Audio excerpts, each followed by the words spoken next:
So, welcome to a plein air painting day.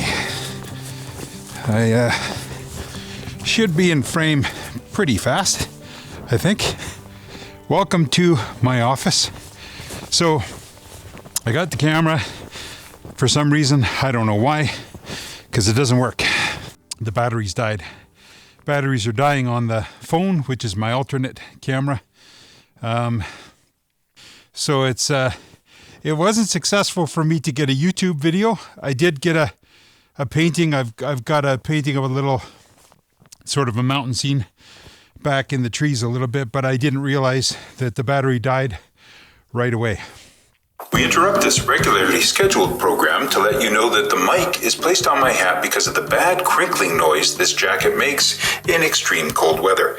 So we thought by putting the mic on the toque that it would make a much less distracting experience for you, the viewer. Thank you. Back to our program. So I have nothing to show for it. What I am going to do, though, I just sat in the car for a minute, warmed up. So the iPhone battery kicked in, recharged it for about 5 minutes. So I got a couple minutes of recording that I can do, and then it'll probably die as well. My plan, though, to salvage this video is to head back towards the city. I'm out in the Kananaskis Mountains now. I'm going to go close to where I live. There's an old sort of a barn shed building I'm going to paint. Just as I'm going to try to time it so that just as the sun is going down. So I'm not going to get a finished painting by any stretch, I guarantee it, for several reasons. How quick the sunset goes, how blisteringly cold it is. It's minus 24 to minus 28. The last time I checked, there is a wind. I'm protected from it because of the forest, but out on the plains where I'm going to be, there's a heavy wind chill. It's down into the 30s, or what is more commonly known as, what the hell are you doing outside? The other reason I'm not going to get a finished painting is because at this temperature, the paint doesn't move well. One of my plein air tips that I would offer you is that I use a little bit of alcohol to get the paint moving in this weather, because it's very stubborn in this weather. It doesn't really freeze, but it gets really thick and sticky. So I just pour a little alcohol in and mix it up, and it gets it moving again just for a short window. And so it gets a little old. You can probably see my cheeks are crystallizing over. So I'm going to have to go warm up. The other tip I've got, one of the main tips, is get yourself some of these guys. I have one up in my toque. I find if my head is warm, I do a little bit better. And I've got them in my pockets so I can stick my hands in. Now, when I'm painting in this weather, I usually paint barehanded, which is brutal, because I just find it too clumsy to use paintbrushes. I'm trying these brand new gloves. Again, they're a really nice glove. They've got a nice little rubber grip here, and they've got some insulation. They're by a company called Wind River. Can be called Wind River. So they're kind of like thermal underwear. So they do give you some protection, but not a lot.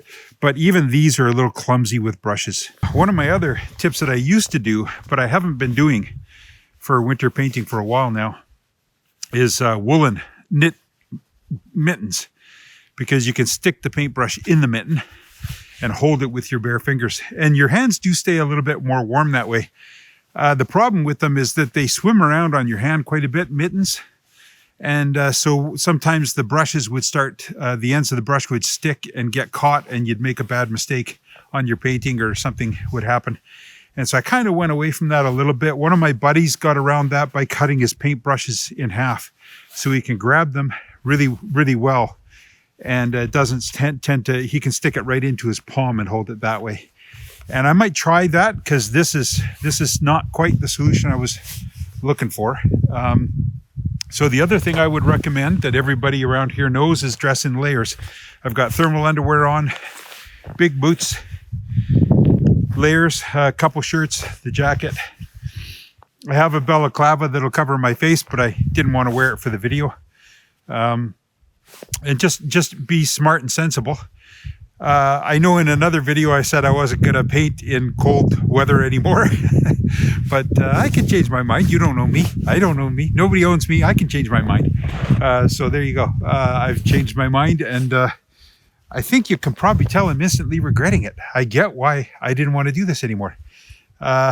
it actually is fun. I mean, the weather brings its attitude, man. But look at this. This is my office.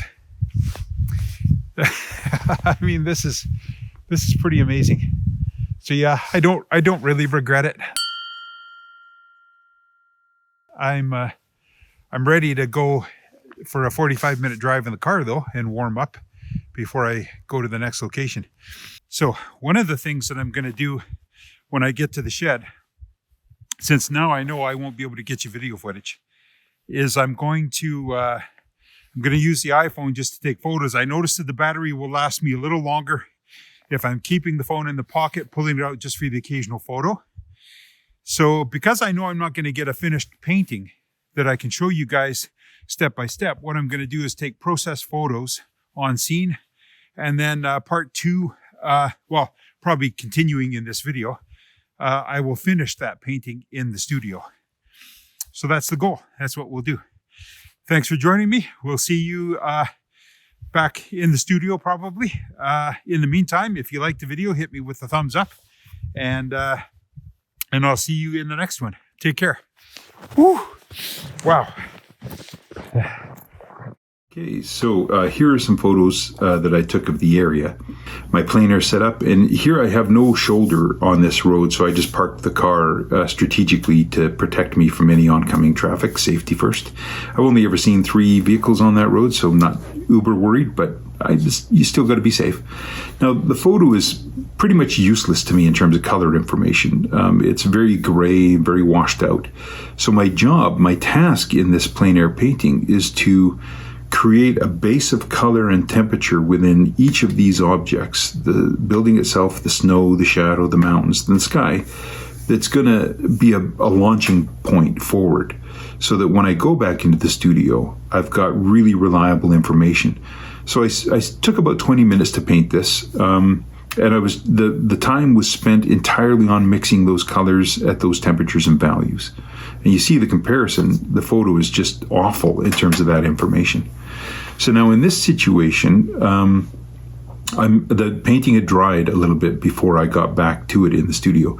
So I'm just doing what's called oiling out. I'm using liquid in this case, and I'm just spreading it on there, and it brings back the full luster. Because when a painting dries flat, it kind of grays out, and you lose all the values and colors that you had worked on. And it showed me that I needed to go a little bit further with my darks, create a little bit more of a foundation to build on in this painting. And so that's what I'm working on here. Now, one of the things that I do and I don't actually finish a painting that I start on plein air in the studio very often. It's rare for me to do that. But when I do, I set the clock and enforce a time limit on myself. Because one of the things that I like about plein air painting is the spontaneous brushwork that I create. You make intuitive decisions when you're in the field working under a time pressure, and it reflects itself in your brushwork and how you apply the paint. And I really like that, and that's one of the things that I enjoy about plein air painting. So I want to try to keep that moving forward when I'm in the studio, because the default for me in the studio is that I can get a little hung up on detail, and I can get a little bit too finicky and fall into a very precision-based kind of painting style. So I want to stay spontaneous. So I think I set the alarm to 40 minutes in this case. And in this moment right here, I'm just reinforcing the chocolate brown color that's in the shadowed side of the shed, which I noted when I was in the field, but that photo reference shows none of. And I'm moving the door as well. Now, this leads me to one of the biggest things that I wanted to talk about in this video, a drawing mistake. What do you do when you've made a drawing mistake? Are all drawing mistakes bad, or can you make use of them?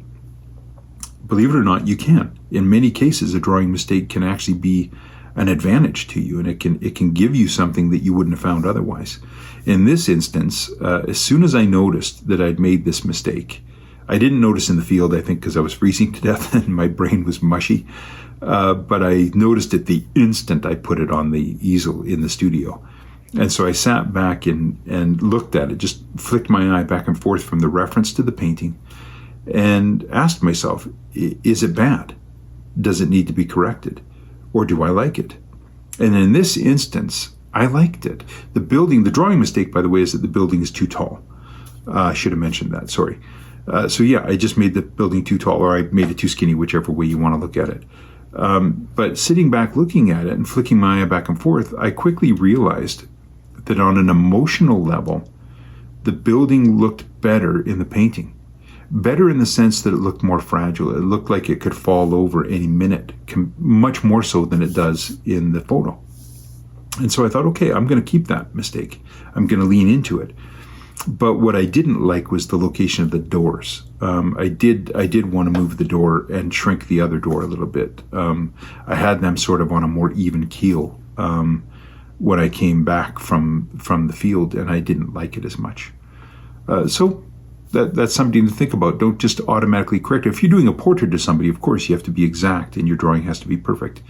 Others not going to look like that person. But in other instances like this, it's more important to pay attention, I think, to the emotional feeling of an object rather than the absolute accuracy of it.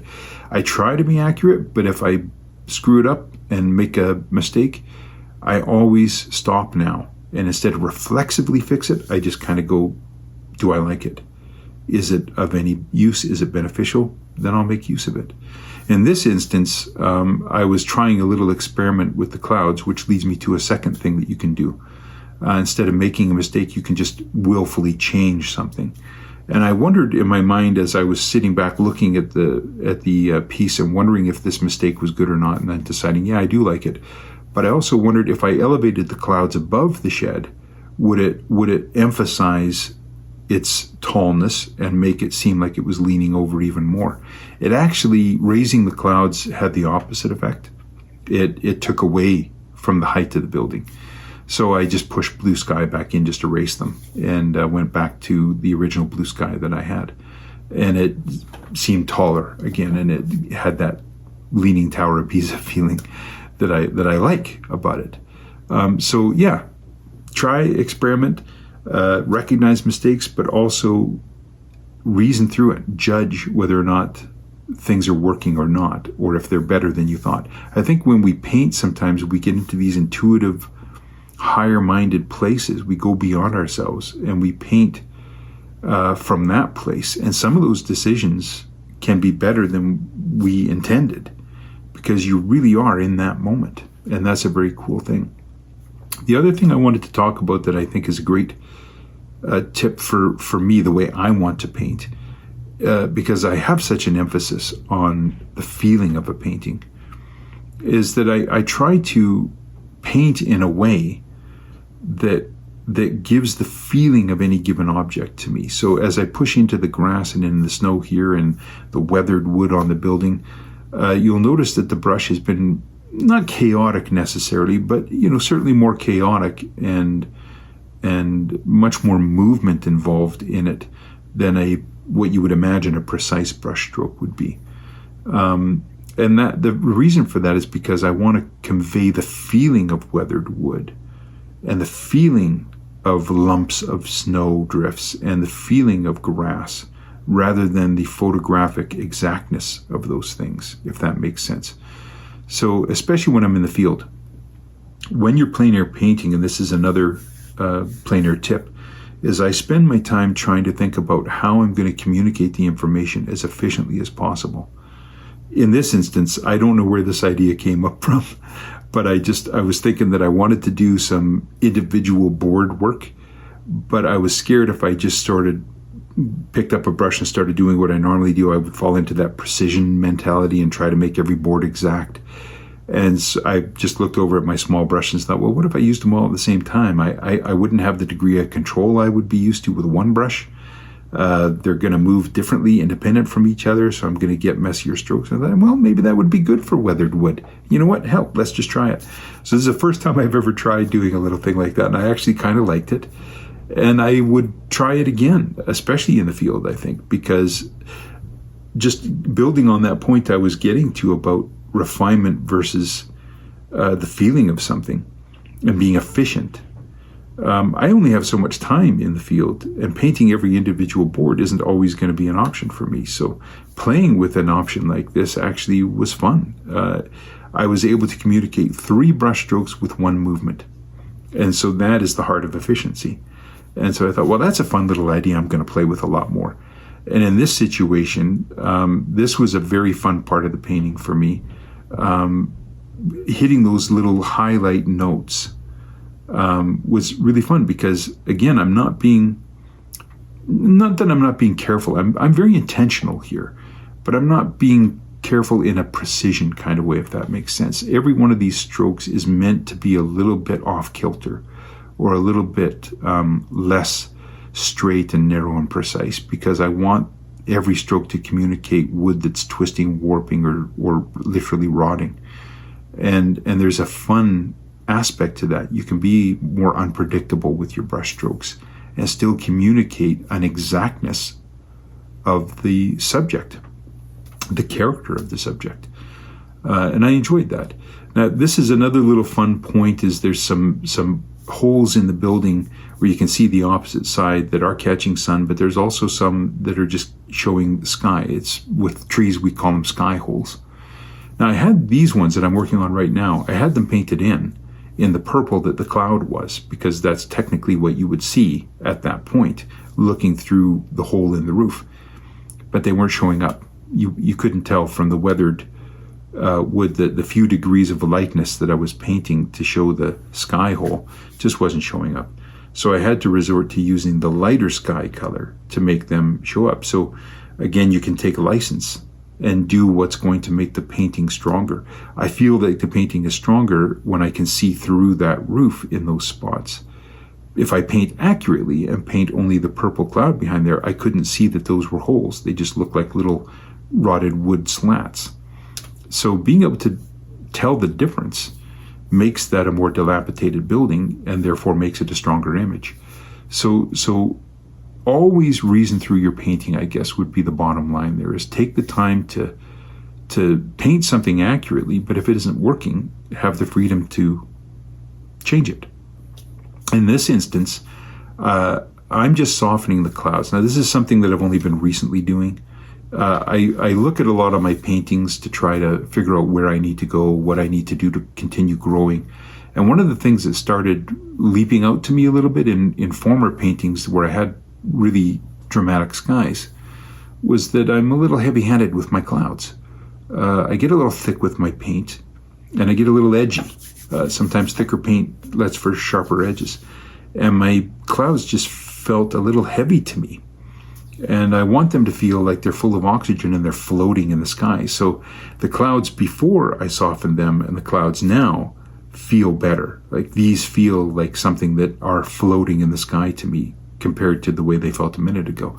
So I think this is a good direction for me to go, and I'm going to keep focusing on that. I'm going to push into that as I build in my career. And in this instance, I just want to draw attention to how I'm using the brush to communicate the grass. Again, it's a live example in this moment of how chaotic those brush strokes are, but they're meant to make me feel the grass rather than be photographically correct with the grass, if that makes sense. So it's just a way of applying the paint at the end of the day. This is a far more efficient way to put on the paint, and it gives me a stronger feeling for the grass than I get when I've been known to spend hours just being much more precise with little details like that. And I haven't convinced myself as much as this convinces me. This feels like that grass to me a lot more so than when I spend laborious hours trying to be perfectly exact with it. And that's all according to my taste. You might look at this and go, well, that's just god-awful mess and it's too messy and I don't like it. Then that's good. You've recognized something about your approach to painting that you want to pay attention to. But if you look at it and agree with me, then you've noticed something about your painting you want to pay attention to. It's in observing other people's paintings sometimes that we begin to see what we want in our own style.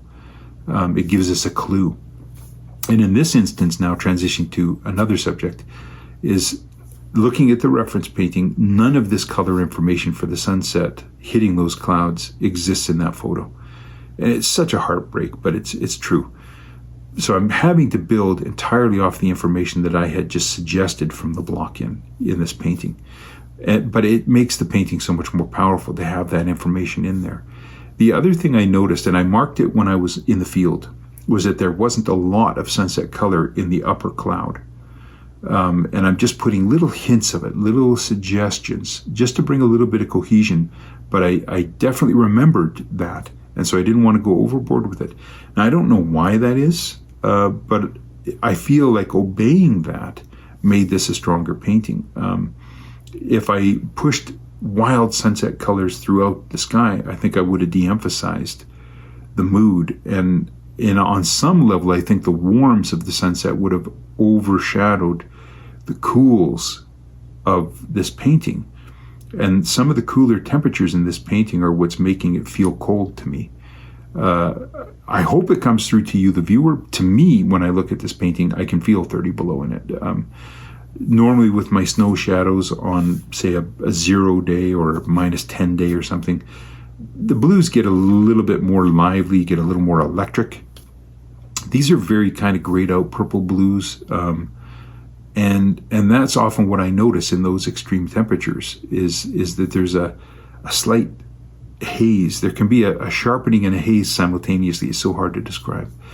And so overweighing this with warm temperatures in the sky, I think, would have undermined those cool temperatures in the snow. Now here I'm showing the signature, and this is a point I wanted to make simply because I have a lot of students asking me when I'm finished drawing, because I have such a drawing heavy approach, and I always joke and say never even the signature is an act of drawing. In this case though, I am guilty of premature signing, and I apologize. Normally, as I've said before, I stand back from my paintings a lot in my painting process. Standing back gives you a bird's eye view of your painting, and you can see every decision you're making in a much stronger context. In this instance, I didn't, because I was filming for YouTube, and it's hard for me to get around the camera without bumping it.